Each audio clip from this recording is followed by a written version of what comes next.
스데반 집사님의 순교라는 제목으로 하나님의 말씀을 전하도록 하겠습니다. 오늘 본문의 말씀은 스데반 집사님이 순교당하는 장면을 기록하고 있습니다. 우리는 지난 2주간 동안 스데반 집사님이 마지막으로 남기신 설교의 내용을 함께 다루었습니다. 스데반 집사님의 설교는 매우 강력하고도 직설적인 화법으로 전해졌습니다. 공의회, 종교 지도자들을 향한 거침없는 하나님의 말씀이 선포된 것입니다. 그 대표적인 구절이 7장 51절입니다. 51절에 보면 목이 곧고 마음과 귀에 할례를 받지 못한 사람들아 너희도 너희 조상과 같이 항상 성령을 거스르는 도다, 이렇게 말씀합니다. 여러분, 여기 목이 곧고 마음과 귀에 할례를 받지 못하는 사람은 누구를 가리키고 있을까요? 바로 스데반 집사님을 죄인이라고 정죄하고 위정하고 재판하고 있는 그 당시 종교 지도자들을 이끌는 말입니다. 그 중에서 대표적인 사람들이 바로 예수님을 십자가에 못 박았던 대제사장들과 서기관들, 그리고 바리새인들, 그리고 사두개인들이었습니다. 여러분, 이들은 그 당시 종교적인 자부심과 권위로 사는 사람들이었습니다. 그런데 그들을 향하여 스데반 집사님이 했던 말씀이 무엇입니까? 목이 곧고 마음과 귀에 할례를 받지 못한 사람들이라고 책망을 하고 있습니다. 여러분, 여기 목이 곧다라고 하는 이 말은 교만하다라는 뜻입니다. 스스로 뭔가 안다고 생각하고 다른 사람들을 판단하고 정죄하고 있는 그들의 교만을 지적하고 있는 것입니다. 여러분, 교만한 사람들의 특징이 무엇일까요? 교만한 사람들의 특징은요, 자신은 뭐든지 잘 안다는 것입니다. 뭐든지 괜찮고 무엇이든지 내가 하는 일은 옳다고 생각합니다. 그러나 다른 사람들을 보면서 그 사람은 바르지 못하고 그 사람은 문제가 있고 그 사람은 무엇인가 정죄받아야 된다, 이렇게 생각하는 사람은 교만한 사람입니다. 하지만 겸손한 사람의 특징은 무엇입니까? 자신의 부족함을 깨닫고 하나님의 은혜 없이는 하루도 살아갈 수 없는 나 자신임을 인식하고 다른 사람을 긍휼히 여기며 살아가는 사람, 그 사람이 겸손한 사람입니다. 오늘 이 시간 예배드리는 사랑하는 성도 여러분, 저와 여러분은 하나님과 사람 앞에 겸손함으로 살아가는 축복된 인생이 되시기를 예수님의 이름으로 축원드립니다. 스데반 집사님은 종교 지도자들을 향하여 목이 곧고 교만하다고 말했을 뿐만 아니라 마음과 귀에 할례를 받지 못한 사람이라고 말했습니다. 겉으로는 그들은 할례를 받았습니다. 그들은 선민이라고 자부심을 가졌습니다. 그러나 정작 그들에게는 진정한 회개와 거룩한 삶을 살지 못하는 그들의 삶의 모습이 있었던 것입니다. 그러므로 교만하고 진정한 회개와 거룩한 삶을 살지 못하는 그 종교 지도자들을 향하여서 스데반 집사님이 책망함으로 인하여 그들은 여러분 성령을 거스리는 삶의 결과를 가져오고 말았던 것입니다. 그래서 안타깝게도 스데반 집사님이 주옥과 같은 하나님의 말씀을 전하였음에도 불구하고 그들은 그 말씀을 듣고 받아들이지 않고 오히려 이를 갈며 분노하고 있는 그들의 모습을 볼 수가 있습니다. 여러분, 그런 면에서 볼 때에 여러분, 우리가 하나님의 말씀을 똑같이 들어도 그 말씀을 받아들이는 사람의 마음의 상태에 따라서, 그 마음의 토양에 따라서 그 반응이 전혀 다르다라는 것을 우리는 알 수가 있습니다. 사도행전 2장에 보면 성령 충만 받았던 베드로가 설교합니다. 너희가 십자가에 못 박은 예수를 하나님이 주와 그리스도가 되게 하셨느니라. 여러분, 그러자 그 말씀을 들었던 사람들의 마음에 찔림이 왔습니다. 그래서 사도들에게 이렇게 묻죠. 형제들아, 우리가 어찌할꼬? 그러자 베드로 사도가 그들을 향하여 그 해답을 가르쳐 줍니다. 사도행전 2장 38절에 우리 같이 읽습니다. 베드로가 이르되 너희가 회개하여 각각 예수 그리스도의 이름으로 세례를 받고 죄 사함을 받으라. 그리하면 성령의 선물을 받으리니. 아멘.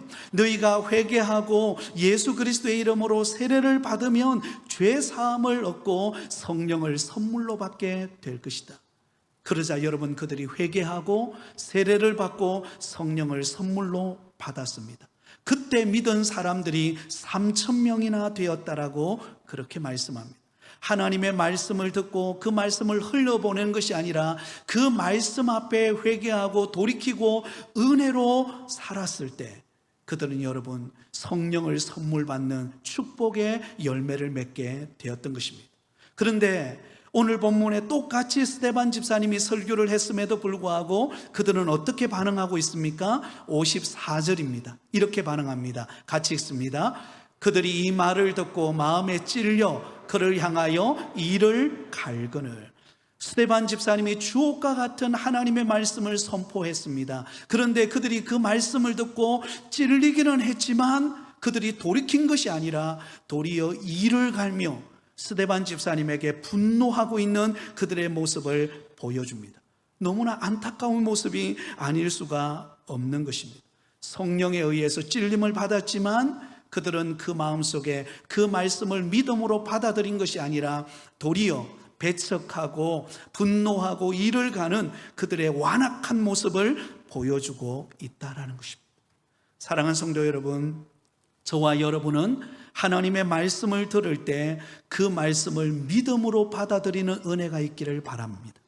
하나님의 말씀이 선포되어질 때 이 말씀은 김 집사님에게 해당되어지는 말씀이 아니라 누구에게 해당되는 말씀이에요? 나에게 해당되고 나에게 적용되어지는 말씀이라. 그렇게 믿음으로 아멘으로 화답할 때 30배, 60배, 100배의 결실을 맺는 은혜가 있을 줄 믿습니다. 자, 그렇다면 여러분, 이처럼 이를 갈며 분노하고 어떻게 하면 저 스데반 집사님을 죽일까 음모를 꾸미고 있는 그들 앞에 스데반 집사님은 어떻게 반응했을까요? 어떤 모습을 보여주고 있을까요? 55절, 56절에 이렇게 반응하고 있습니다. 같이 읽습니다. 스데반이 성령 충만하여 하늘을 우러러 주목하여 하나님의 영광과 및 예수께서 하나님 우편에 서신 것을 보고 말하되 보라 하늘이 열리고 인자가 하나님 우편에 서신 것을 보노라 한대. 아멘.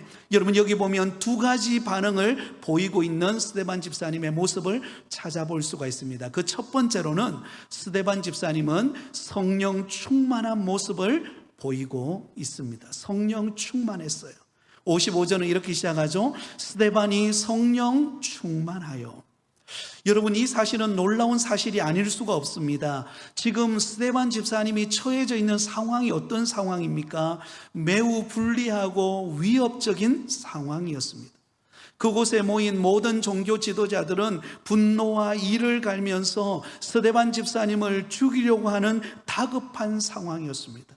스데반 집사님의 죽음이 왔다 갔다 하는 절체절명의 순간이었다는 것입니다. 그 사실을 스데반 집사님도 감지하고 있었습니다. 그렇다면 일반적인 사람들의 경우 같으면 그런 상황 속이라면 두려움에 사로잡히거나 아니면 불안에 또 죽음의 공포 가운데 두려움에 떨고 있을 것입니다. 그런데 스데반 집사님은 전혀 그런 모습이 나타나지 않아요. 도리어 스데반 집사님은 성령 충만한 모습을 보이고 있습니다. 여러분, 여기서 성령 충만하다라는 이 단어의 뜻이 무엇입니까? 성령 충만이라고 하는 단어는 상황에 지배받지 않고 성령의 지배와 다스림을 받는 것을 일컬어서 성령 충만이라고 말합니다. 중요하기 때문에 다시 한 번 더 언급합니다. 성령 충만이 무엇이에요? 상황에 지배받는 것이 아니라 누구의 지배를 받아요? 성령의 지배와 다스림을 받는 상태를 일컬어서 성령 충만이라고 말합니다. 여러분, 가끔씩 술에 취한 사람을 아마 보신 경험이 있을 것입니다. 술에 취한 사람들의 특징이 무엇입니까? 술에 지배당하고 술의 다스림을 받는다라는 것입니다. 그래서 여러분, 술의 지배를 받고 술의 다스림을 받는 사람은요, 길을 걸어갈 때 똑바로 걸어가지 않습니다.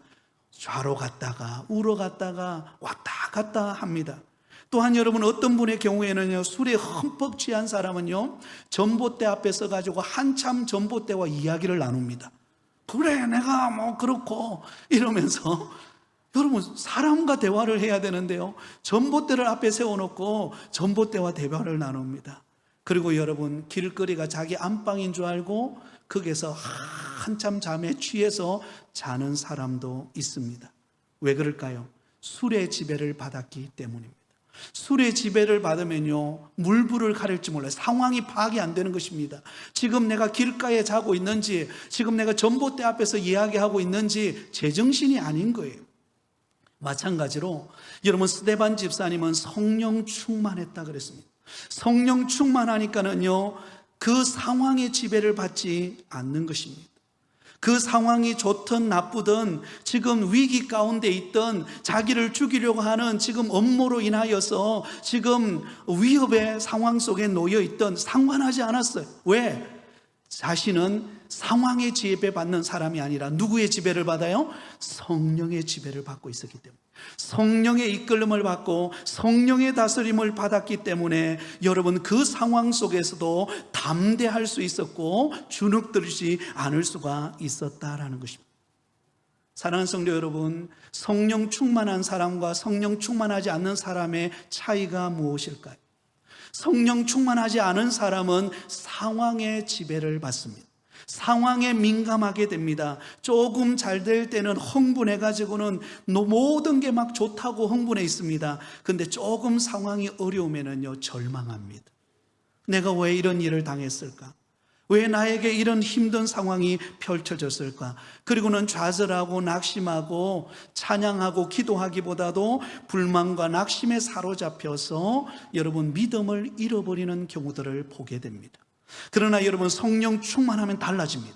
성령 충만하면 상황의 지배를 받는 것이 아니라 성령의 지배와 다스림을 받기 때문에요, 상황에 붙들리지 아니하고 오히려 그 상황의 한계를 뛰어넘어서 성령에 붙들림 받아서 어떤 환경과 여건 속에서도 주님의 은혜를 고백하고 도리어 찬양하고 기뻐하고 성령의 능력을 의지하는 사람으로 바뀌는 현상이 일어나는 줄 믿습니다. 여러분 사도 베드로와, 그리고 여러분 베드로가 빌립보에서 복음을 전하다가 감옥에 갇히는 신세가 되었습니다.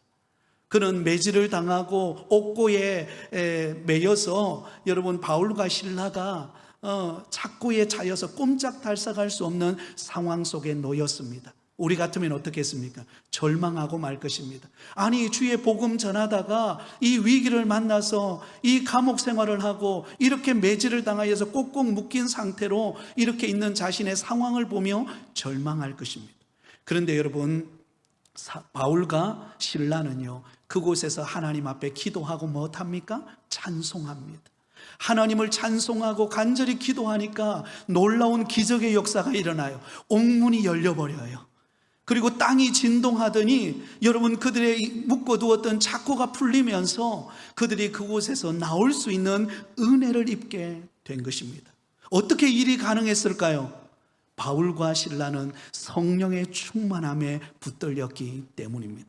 사랑하는 성도 여러분, 이 무더운 날씨 가운데 여러분 방문을 열고 조금만 나가도 여러분 온몸에 땀이 줄줄 흘러내리는 이때에 우리에게 여러분의 마음속에 일어나는 그 짜증과 여러 가지 힘든 여건 속에서 우리가 기쁨을 회복하고 어떤 상황 속에서도 우리의 믿음을 흔들리지 않을 수 있는 비결은 무엇일까요? 성령 충만할 때 가능한 줄 믿습니다. 오늘 이 자리에 나와 예배하는 우리 모든 성도님들 여러분, 성령 충만한 은혜가 있으시기를 바랍니다. 여러분 우리가 알아야 될 사실은요, 우리에게는 늘 좋은 환경만 펼쳐지는 것이 아니라는 거예요. 때로는 여러분 사업이 잘 되고 때로는 자녀의 여러 가지 길들이 잘 열려서 형편이 좋아질 때도 있지만은요, 그러나 때로는 병들어서 병원에 가서 치료받고 수술해야 되고 어려운 환경이 부딪힐 때도 있습니다. 때로는 내가 계획했던 대로 일이 풀리지 않고 상황은 점점 꼬여져가는 그런 힘든 시련과 고난을 당할 때도 있습니다. 그렇기 때문에 여러분 우리는 성령 충만해야 하는 것입니다. 왜? 성령 충만하지 않으면 그 상황에 매여서 절망하고 낙심할 수밖에 없기 때문입니다. 그러나 성령의 충만함을 입으며 성령의 지배와 다스림을 받으면 그 상황에 눌리지 않고 도리어 그 속에서 하나님이 행하시는 놀라운 하나님의 능력과 은혜를 경험하는 역사가 일어나게 되어질 줄 믿습니다. 여러분, 그런 은혜가 있기를 바라요. 제가 지난 주간에 어느 목사님이 간증하는 이야기를 들으면서 큰 은혜를 받았습니다. 그 목사님이 어떻게 목사님이 될 수 있었는가? 본래 그 집안에 자기 아버지는 늘 술에 취해가지고 집에 들어오기만 하면 어머니를 구타하고, 그리고는 주방에 들어가가지고는 포크와 칼을 가지고 와가지고는 그 자기 어머니를 그렇게 괴롭히더라는 거예요. 그러니까 나가서 노름하고 술 먹고 그러는데 돈을 다 허비해 버리는 것입니다. 그러니 그의 가족의 자기 형제들이 제대로 성장하지를 못했다고 그래요. 그래서 자기 누님들은 초등학교도 졸업하지 못하고 다 식모살이로 다 가버렸고, 자기 형님이 있는데 그 형님은 도저히 그 아버지의 구타에 못 이겨서 나가서 여러분 조폭 세계에 들어갔다는 거예요. 조폭 세계에 들어가서 온몸에 문신을 하고는 그 세계에 들어가서 그곳에서 생활을 하게 되던, 그럴 수밖에 없는 게 집에 들어오면 아버지의 그 술을 먹고 노름하면서 구타하는 그걸 못 견뎠기 때문에 그걸 피해서 간 곳이 조폭 생활로 가게 됐다. 그러니 여러분, 이 목사님 되신 그분도 어릴 때 제대로 성장했겠습니까? 그래서 그가 잘하는 게 하나가 있었대요. 도둑질하는 걸 잘했대요. 그래서 동네 가게 가가지고 웬만한 것을 훔쳐오는데요, 도가 트인 거예요. 그래서 하루는 가게에 들어가가지고 큰 가방을 들고 가가지고 아무도 보지 않는 가운데 그곳에 있는 많은 그런 물건들을 그 가방에 넣고 돌아서는 순간 붙잡힌 거예요. 붙잡혀가지고는 끌고 와가지고는 집에 데려왔는데요, 아버지는 술 취해가지고 어디 갔는지 안 보이고, 그래서 유일하게 그 가족을 찾았는데 어머니는 구타당해가지고 온 얼굴이 막 멍이 들어있는 상태이기 때문에 제대로 이렇게 대화할 수도 없고, 그래서 찾다가 그의 형을 찾았다는 거예요. 그 조폭 세계에 들어가 있는 형, 그 형이 어떻게 수소문을 해가지고 와서 이것을 수습을 하는데요, 수습이 제대로 되겠습니까? 그리고는 죄송하다고, 그리고는 물건을 돌려드리고는 집에 와가지고는 그 형에게 구타를 당하는데요, 그 형이 전깃줄을 가져와가지고는 그 동생이 그 도둑질하는 그 모습을 보고는 매질을 하는데 한탄을 하는 것이죠. 네가 우리 가정이 어떤 상황인 걸 네가 알지 않느냐고. 아버지는 지금 술과 도박에 취해가지고 저렇게 생활하고 있고, 어머니는 지금 아버지에게 구타당해가지고 지금 집이 풍지방사이 되었는데, 그리고 나도 이런 세계에 들어가서 지금 죽을 똥만 살똥하고 있는데 너까지 우리 집의 희망인 네가 도둑질 하느냐. 그리고는 전기줄을 가지고 막 한 몇 시간을, 한 6시간을 후들게 패더래요. 그래서 한없이 맞았답니다. 아이고 이제 죽겠구나 하는 순간 그 형이 입이 열려서 그때 한마디를 했는데 그 말이 그 인생을 바꿨다는 거예요. 무슨 말이었는가? 네 다음 주부터 교회 안 나가면 내가 가만두지 않겠다. 할렐루야. 성령이 역사하신 줄 믿습니다. 그래서 여러분, 안 믿는 조폭의 형에 의해서 교회 나왔대요. 그리고는 예수 믿고 변화를 받아서 신학교에 들어가고 목사가 되어서 하나님께서 은혜 주셔서 자기 가정을 변화시킨 것을 간증하는 이야기를 들었습니다. 사랑하는 성도 여러분, 우리가 상황에 붙들리면은요 늘 낙심할 것밖에 없습니다. 환경에 붙들리면은요 한숨 쉴 것밖에 없고, 여러분 한 문제 해결하면 또 어떤 문제가 다가옵니까? 또 다른 문제가 우리 앞을 가로막습니다. 그러나 여러분, 성령께 붙잡히면 환경에 지배받는 것이 아니라 성령께 지배받고 성령의 다스림을 받으면 여러분, 우리는 어떤 환경 속에서도 기뻐할 수 있는 줄 믿습니다. 어떤 환경 속에서도 찬양할 수 있는 줄 믿습니다. 그러면 여러분, 성령 충만하시기를 바랍니다. 그래서 주님 앞에 나오셔야 돼요. 주님, 내가 상황에 지배받는 자가 아니라 성령께 붙들림 받으어서 성령의 인도하심을 따라 승리하며 살아가게 하여 주시옵소서. 반드시 그런 저와 여러분에게 성령으로 은혜 주실 줄 믿습니다. 자, 두 번째, 여러분, 이 위기 속에서 스데반 집사님은요, 하늘을 주목하고 바라보는 모습이었습니다. 55절 56절을 우리 같이 다시 한번 읽습니다. 시작.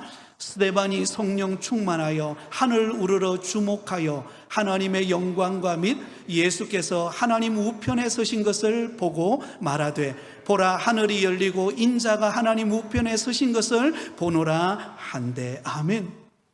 스데반 집사님이 이 위기 상황에 지금 모든 거짓 증거들이 지금 난무하고, 그래서 순교당할 수밖에 없는 상황이 다 만들어진 상황입니다. 그때 스데반 집사님이 성령 충만했을 때 그가 바라보았던 것이 무엇인가? 가장 힘들고 고통스럽고 위기 가운데 있던 그가 눈을 들어서 하늘을 바라보기 시작합니다. 하늘을 우러러 주목하기 시작했어요. 하늘을 우러러 주목하자 그곳에 무슨 일이 펼쳐집니까? 하나님의 영광과 예수 그리스도께서 하나님의 우편에 서셔서 자기를 바라보고 있는 그 인자한 모습을 바라보는 은혜를 경험하게 된 것입니다. 그러니 여러분, 그 절망적인 상황 속에서, 그 죽음의 위기 속에서 하늘을 바라보고 하나님의 영광을 보고 그 우편에 서신 예수 그리스도를 바라보았을 때 그의 마음속에 북박쳐 오르는 그 영광스러운 주님의 모습을 보면서 느끼는 그 감격과 그 은혜가 얼마나 컸겠습니까? 그러므로 그 죽음을 이겨낼 수가 있었던 것입니다. 사랑하는 성도 여러분, 이 세상에는 두 종류의 사람이 있습니다. 한 사람은 하늘을 보고 살아가는 사람이 있고, 또 한 사람은 땅을 보고 살아가는 사람이 있습니다. 땅을 보고 살아가는 사람은요, 환경에 매여가지고 그 환경에 짓눌려서 하루하루 낙심하고 고민하고 염려하고 여러분 불평하고 살아갈 수밖에 없어요. 그러나 눈을 들어 하늘을 바라보는 사람은 어떤 위기와 고난과 어려움 속에서도 여러분 용기를 잃지 않습니다. 왜? 주님을 바라보기 때문에. 주님의 영광을 바라보고 그분이 베푸시는 은혜를 의식하고 있기 때문에 여러분 새 힘을 얻을 수가 있는 것입니다. 오늘 이 시간 예배드리는 사랑하는 성도 여러분, 저와 여러분이 성령 충만하여 성령의 인도하심과 다스리심을 받을 뿐만 아니라 늘 하늘을 바라보며 살아가는 은혜가 있기를 바랍니다. 여러분, 오늘 본문의 스데반 집사님을 보세요. 이 기가 막힌 상황 아닙니까? 지금 이를 갈면서 스데반 집사, 너 잘 걸렸다, 이번 기회 결코 놓치게 하지 않겠다, 모든 환경과 여건이 지금 스데반 집사님을 죽이려고 하는 이 상황의 절망적인 상황입니다. 그때 여러분, 우리 같으면 이런 고민을 할 것입니다. 이번에 이 재판 결과가 어떻게 나올까? 나는 감옥에 들어갈까? 몇 년형을 받을까? 사람들은 나를 어떻게 대할까? 여러분, 그거 생각하면서 두려워 떨 것입니다. 그런데 여러분, 스데반 집사님은 이 위기의 상황 속에서 그런 거 계산하지 않아요. 그런 거 보고 두려워하지 않습니다. 스데반 집사님은 눈을 들어 하늘을 바라보기 시작했어요. 하나님의 영광을 보기 시작했습니다. 하나님 보좌 우편에 서신 그 승리하신 우리 주 예수 그리스도를 바라보았습니다. 그분의 인자한 모습을 바라보는 순간 지금 땅에 속해 있는 내 근심, 걱정, 내 불안이 다 떠나가 버리는 거예요. 그리고 그분이 나를 안아주시고 그분이 지금 나와 함께하고 계시고 나를 주목하고 계신다는 것을 바라보는 순간 그의 마음속에 기쁨과 확신이 가득 차게 되었던 것입니다. 하나님 보좌 우편에서 연약한 나를 위하여 중보하고 계시는, 승리하기를 기다리고 계시는 그 주님을 바라보았을 때 그는 소망의 문이 열리게 되었던 것입니다. 사랑하는 성도 여러분, 우리 예수 믿는 성도들은 하늘을 바라보고 살아가는 성도들인 줄 믿습니다. 우리의 시민권은 하나님의 나라 천국에 있는 줄 믿습니다. 그 천국의 시민권을 가지고 살아가는 우리 성도들은요, 땅만 바라보며 살아가서는 안 되는 것입니다. 눈을 들어 하늘을 바라보고 하나님의 영광을 바라보고 하나님 보좌 우편에서 나를 바라보고 계시는 우리 주 예수 그리스도에게 소망을 둘 때 우리는 승리하는 은혜를 경험하게 됩니다.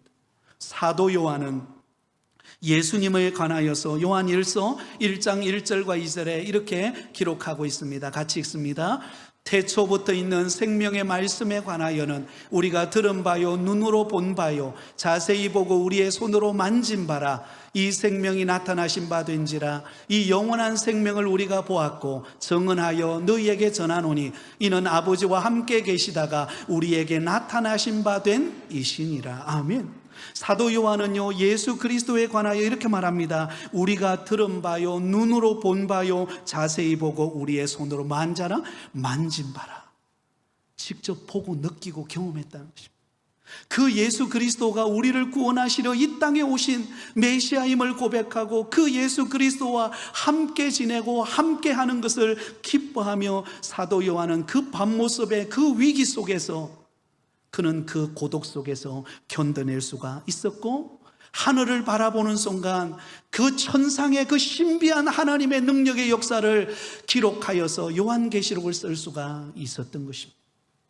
사랑하는 성도 여러분, 저와 여러분 앞에 지금 놓여져 있는 힘든 환경은 무엇입니까? 그것 바라보고 여러분, 내게 주어진 여러 가지 어려운 여건을 계산하면서 풀리지 않네, 절망이야, 낙심이야, 그러고 계십니까? 눈을 들어 하늘을 바라보시기 바랍니다. 하늘은 열려 있어요. 아멘. 하늘은 열려 있습니다. 하늘이 열려 있기 때문에 그 하늘을 바라보는 자는 소망이 있습니다. 하늘을 바라보는 자는 하나님이 우리와 함께하고 계심을 느끼게 될 것입니다. 하나님의 영광을 보고 일어나는 역사가 일어날 줄 믿습니다. 여러분, 그런 사람이 부르는 찬양이 있어요. 찬송가 445장에 보면 태산을 넘어 험곡에 갔다. 제가 말씀을 준비하는데 이 찬양이 떠올랐어요.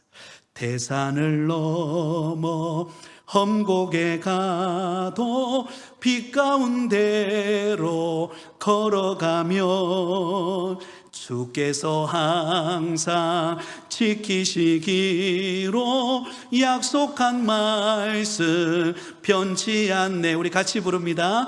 하늘의 영광, 하늘의 영광, 나의 맘속에 차고도 넘쳐 할렐루야를 힘차게 불러 영원히 주를 찬양하리.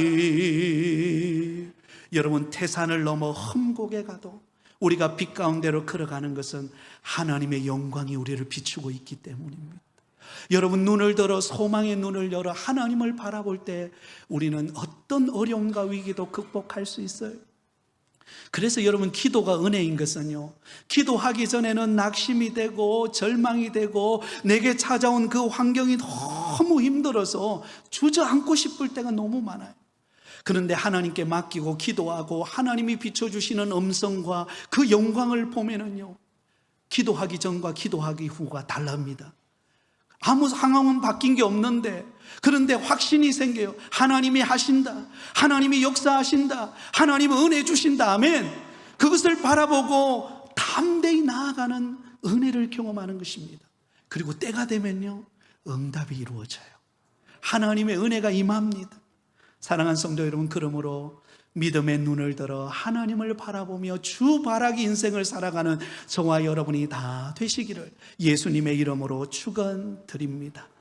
여러분, 이런 영광스러운 아름다운 모습으로 천국을 바라보고 있을 때 여러분, 그를 죽이기 위하여 음모를 꾸몄던 그 사람들은 어떻게 반응할까요? 57절 58절입니다. 이렇게 반응합니다. 같이 읽습니다.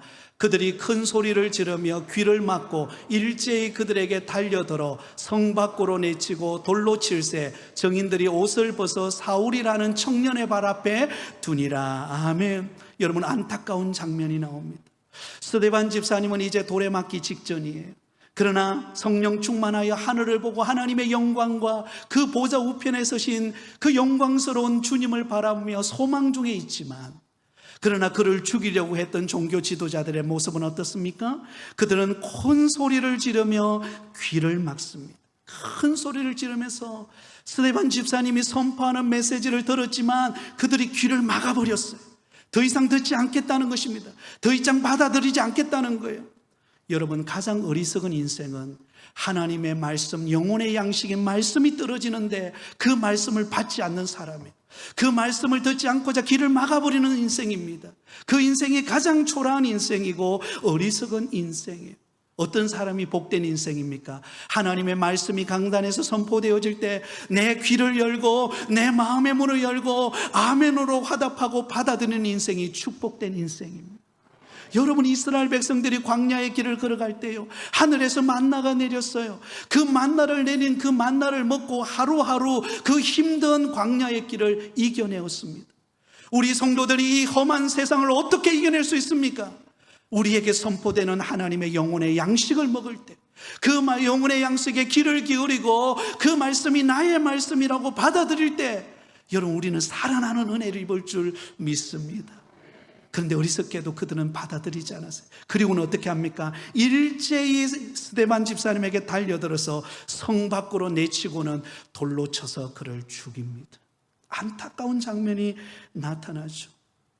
너무나 영광스러웠던 스데반 집사님이 거짓 정인들에 의해서, 종교 지도자들에 의해서 돌에 맞아서 비참하게 죽음을 맞이합니다. 너무나 안타깝죠. 그런데 놀라운 사실은요, 오늘 본문에 그런 비극으로 끝나는 본문이 아니에요. 오늘 본문 58절을 다시 보세요. 우리 58절을 우리 마지막으로 같이 읽습니다. 시작. 성 밖으로 내치고 돌로 칠세 정인들이 옷을 벗어 사울이라 하는 청년의 발 앞에 두니라. 아멘. 여러분, 거짓 정인들과 종교 지도자들은 스데반 집사님을 돌로 쳐서 그를 죽였지만, 그러나 그가 입었던 옷을 누구에게 갖다 줘요? 사울이라고 하는 청년의 발 앞에 그것을 딱 둡니다. 여러분, 이 장면이 오브랩이 돼요. 우리 같으면 본문이 그냥 스데반이 돌에 맞아 죽었다라고 해서 끝나도 무방하죠. 근데 오늘 본문은 뭔가 의도가 있어요. 스데반의 죽음이 뭔가 하나님이 계획하고 있는 원대한 계획 속에 이루어지고 있는 사건이라는 것을 보여주고 있습니다. 그것이 무엇인가? 스데반 집사님의 죽음은 곧 사울이라고 하는 한 청년을 하나님이 새롭게 쓰시고자 하시는 하나님의 계획 속에서 그 순교의 피를 흘리고 있다는 거예요. 사랑하는 성도 여러분, 우리가 주를 위하여 살다가 받는 고난과 위기와 어려운 여건과 환경은 반드시 그것이 씨가 되어 뿌려져서 썩지만 그곳에서 다시 새싹이 나서 열매를 맺는 은혜를 입게 될 줄 믿습니다. 스데반의 집사님의 죽음은 끝난 것이 아니에요. 스데반 집사님의 순교를 통하여 누가 재탄생될까요? 사울이라고 하는 사람이 스데반 집사님을 통해서 지금은 그 스데반 집사님의 옷을 그가 그 앞에 두지만, 그러나 나중에는요, 그의 인생이 변하여 주님 앞에 서는 인생이 됩니다. 다음 주에 제가 말씀을 전할 거예요. 여러분, 그런 변화의 역사가 일어나는 출발점이 무엇이었는가? 스데반 집사님의 순교였습니다. 사랑하는 성도 여러분, 그러므로 고난당한다고, 그러므로 예수 믿는 것 때문에 수모를 당한다고 결코 절망하지 마십시오. 왜냐하면 그 고난과 수모 뒤에는 하나님의 원대한 계획과 축복이 기다리고 있기 때문입니다. 우리는 그날을 바라보면서 스데반 집사님처럼 성령 충만하여 하늘을 우러보며 하나님의 영광과 예수 그리스도께서 서신 것을 바라보듯이 우리는 주만 바라보고 용기를 얻고 살아가는 저와 여러분 되시기를 예수님의 이름으로 축원드립니다.